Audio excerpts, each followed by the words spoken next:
સારું શિક્ષણ મળતું હોવાની સરકાર મોટી મોટી વાતો તો કરે છે, પરંતુ શું ખરેખર અંતરિયાળ વિસ્તારમાં રહેતા બાળકોને સારું શિક્ષણ મળે છે ખરું? તે અંગે TV9ની ટીમે જ્યારે છોટાઉદેપુરના નસવાડી તાલુકાના મોટીઝરી ગામની મુલાકાત લીધી તો શિક્ષકોની લાલિયાવાડીનો ચોંકાવનારો ખુલાસો થયો છે। જી હા, અમારી ટીમ સાથે વાતચીત કરતા સમયે વાલીઓએ અનેક ચોંકાવનારા ખુલાસાઓ કર્યા। વાલીઓના જણાવ્યા પ્રમાણે સૌથી પહેલા તો શાળાના એક શિક્ષક મોટા પાયે ગેરહાજર રહેતા હોય છે, જેના કારણે તેમના બાળકોના ભણતર પર ખરાબ અસર થઈ રહી છે। અમુક વાર તો શિક્ષક શાળાએ નથી આવતા, જેથી નાના ભૂલકાઓ એકલા શાળામાં બેસી રહે છે અથવા તો ઘરે પરત ફરી જાય છે। આ તો થઈ શિક્ષકોની ગેરહાજર રહેવાની વાત, પરંતુ વાલીઓનું એમ પણ કહેવું છે કે બીજા શિક્ષક છે એ તો નશાની હાલતમાં શાળાએ આવતા હોય છે।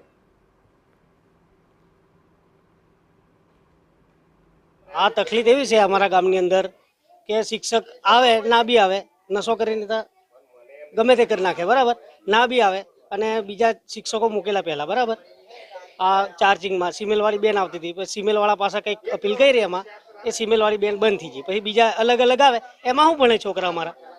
કારણ કે કાયમ અલગ અલગ આવે, 10 દિવસ પહેલા આવે, 1 દિવસ આવે, એટલે 2 દિવસ આવે પાછા। હા, એ શિક્ષક છે ને કાયમ લગભગ આજે પહેલા બી 3 દિવસ બંધ સ્કૂલ રહે, કોઈ શિક્ષક નહોતા, એના પહેલા બી 3-4 દિવસ બંધ રહે સ્કૂલ, બરાબર। અમે પેલા એને પણ અમે 2-3 વાર કોલ કર્યો કે અમારે શિક્ષક હજુ આવતા નથી એમ, તો એ શિક્ષક હાલમાં બી શિક્ષક આવેલો છે, પણ એ શિક્ષકને હાલમાં અત્યારે એની મજક શક્તિ નથી એમ, દારૂ પીને બધું ખલાસ થઈ ગયેલું છે ને કદાચ તમારું ઇન્ટરવ્યૂ લેવું હોય તો શિક્ષકનું લઈ શકશો તમે, બરાબર।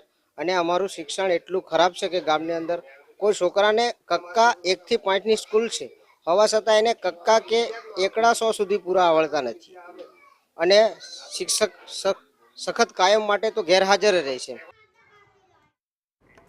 તો વાલીઓની વ્યથા સાંભળ્યા બાદ અમારી ટીમ શિક્ષક પાસે પહોંચી, જેના પર વારંવાર ગેરહાજર રહેવાના આક્ષેપો કરવામાં આવ્યા।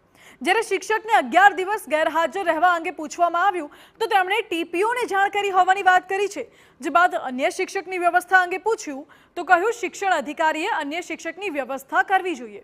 જો અધિકારીએ જ કોઈ પગલાં ન લીધા તો મારો શું વાંક, તેવો ઉડાવ જવાબ શિક્ષકે આપ્યો।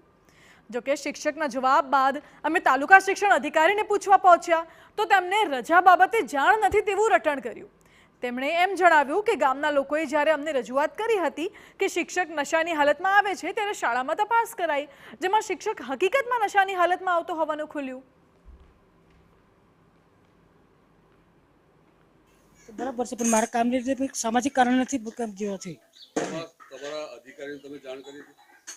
ટીડીઓ સાહેબને તો આપણે કીધેલું, ટીપીઓ સાહેબને તમે જાણ કરી હતી? હા, ચોક્કસ કીધું, લેખિતમાં? હા, લેખિતમાં આપેલું છે, ગ્રુપમાં ના ગ્રુપમાં એવું આપેલું ત્યાં આપણે નસવાડી હોય, રજા મંજૂર કરી? હા, મંજૂર કરી, મંજૂર કરી? હા, કપાત હો કરી દીધી પછી ક્યારે? મહિનામાં જ વળી। કઈ તારીખથી તમે નતા? કઈ તારીખથી નતા તમે? 9 તારીખથી કીધું, 9 તારીખથી નતા, અને તમે અધિકારીને જાણ કરી? હા, અધિકારીએ શું વ્યવસ્થા કરી? બંદોબસ્ત આપ્યો, એટલે અલગ અલગ બીજી નિહાળમાંથી 2-2 જણા જ્યાં આવતા હોય બધા, હે કોઈ વધારે ના હોય તે એમાંથી એક જણ આપતા હતા એમ।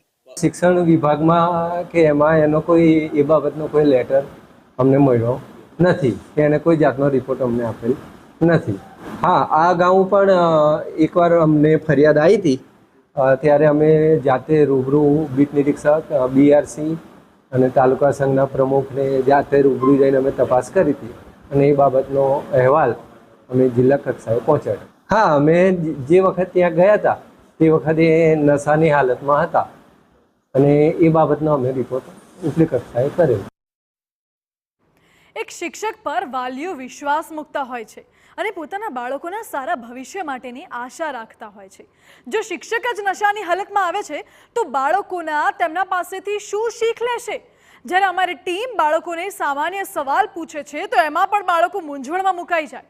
એટલું જ નહીં, વિદ્યાર્થીનીને વાંચતા કે લખતા પણ નથી આવડતું, પરંતુ આવું થવું સ્વાભાવિક હતું, કેમ કે શિક્ષક જ શાળામાં ન આવે તો વિદ્યાર્થીઓ ક્યાંથી અને કોના પાસેથી શિક્ષણ મેળવી શકશે? જો કે વાલીઓને તો પોતાના બાળકોના ભવિષ્યની ચિંતા હોય એટલે તમામ વાલીઓએ શિક્ષકની તાત્કાલિક ધોરણે બદલી કરવામાં આવે તેવી માંગ કરી છે।